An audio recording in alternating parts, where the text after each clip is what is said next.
Hola amigos, les voy a contar acerca de un pianista enigmático y excéntrico, pero que fue un verdadero rey del piano.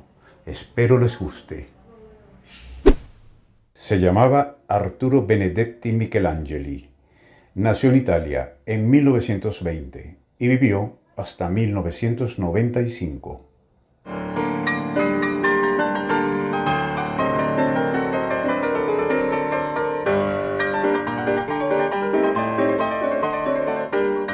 No le gustaban los aplausos y apenas salía a saludar al público.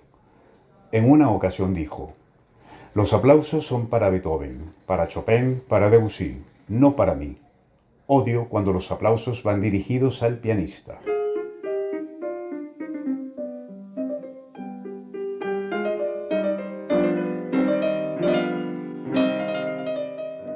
Era un perfeccionista incansable. Jamás en concierto se le escuchó una nota sucia. Tenía una técnica precisa e inmaculada. Debido a su afán de perfección, el repertorio que mostró en público fue considerablemente reducido en comparación a los demás pianistas de su categoría.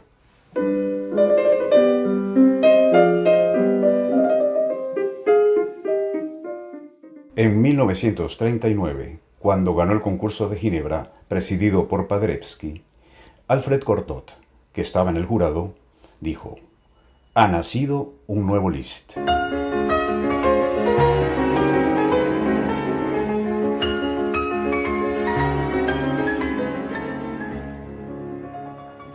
Michelangeli, durante la Segunda Guerra Mundial, fue reclutado por el ejército italiano. La princesa María José de Bélgica, opositora a Mussolini, intentó impedir que Michelangeli fuera a la guerra, pero la futura última reina de Italia no lo consiguió. Así que el pianista terminó sirviendo en la Fuerza Aérea Italiana, luego se pasó a la Resistencia y fue capturado por los nazis, quedando 8 meses prisionero. Se cuenta que su escape fue de manera espectacular, robando y piloteando un avión del bando enemigo. Terminada la guerra, Michelangeli continuó en ascenso en su carrera.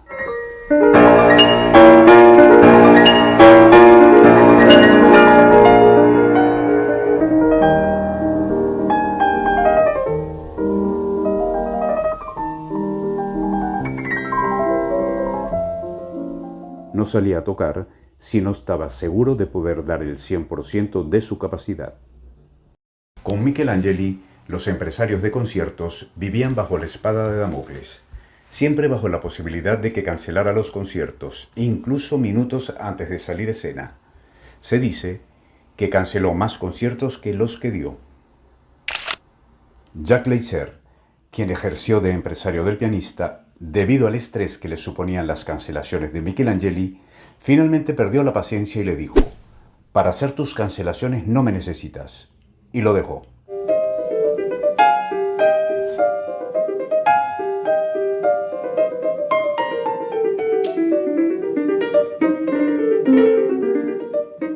Cuentan que tenía la rara facultad del oído absoluto.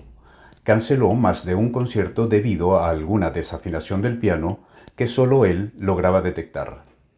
Los afinadores enloquecían, pasando días tratando de conseguir la afinación que el sobrehumano oído del pianista validaría.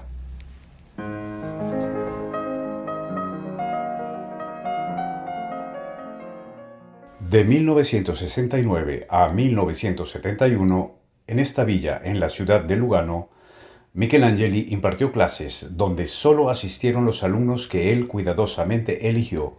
Entre ellos figuraron Marta Argerich y Maurizio Pollini. A los alumnos no les cobraba ni un céntimo, y él corría con los gastos de alojamiento, dieta y el alquiler de los pianos. Decía: "No es una profesión el ser pianista y músico, es una filosofía. Una concepción de la vida que no puede basarse en buenas intenciones o talento natural. En primer lugar, debes tener un espíritu de sacrificio inimaginable".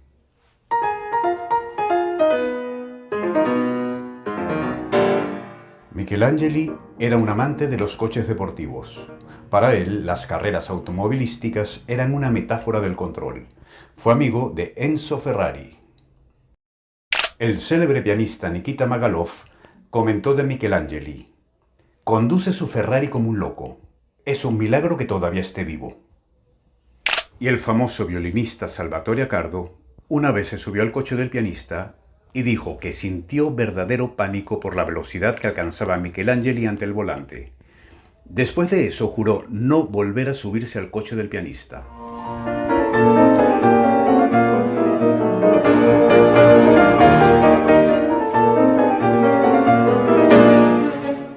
En 1935, durante una travesía en el famoso transatlántico Rex, Michelangeli y Walt Disney se conocieron.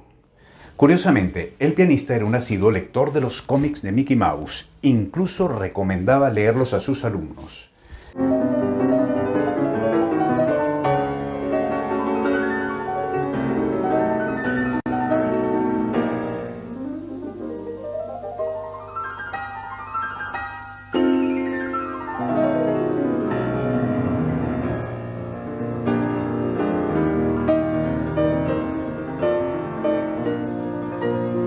Bueno, al margen de estas excentricidades, este pianista nos dejó un legado de exquisitas interpretaciones.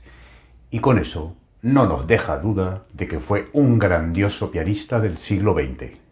Espero les haya gustado este recorrido. Gracias por estar ahí y no se olviden de dejarme en los comentarios sus opiniones acerca de esta impresionante personalidad del piano. Adiós.